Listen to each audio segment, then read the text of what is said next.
Bonjour, Paris.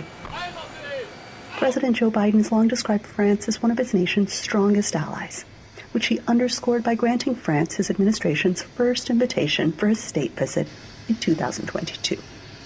Now it's time for France to return his hospitality, as Biden marks the 80th anniversary of the massive, decisive Allied assault that changed the course of history. The President's very much looking forward to going to Normandy over the course of the last 2 days of this week to commemorate the service and the sacrifice, the bravery of the soldiers, Allied and American alike, who fought in D-Day, in that invasion, conducted Operation Overlord, and really spelled through that operation the beginning of the end of Nazi Germany and the beginning of something even more impactful, and that's this rules-based international order that we all still continue to enjoy today.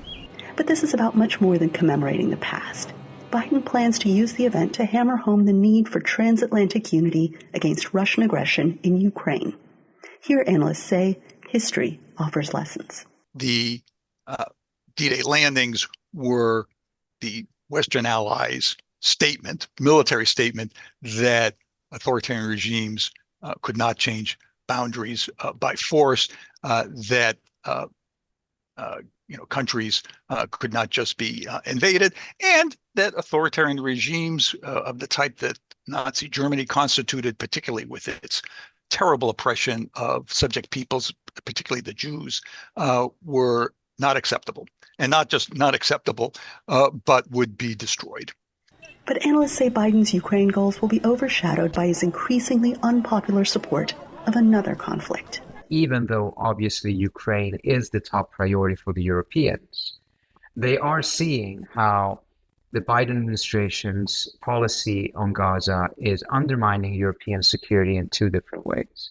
First of all, it is really destroying Western credibility in the broader international community and in the global South. Any talk about the rules-based international order at this point will be laughed at, given what the Biden administration has done.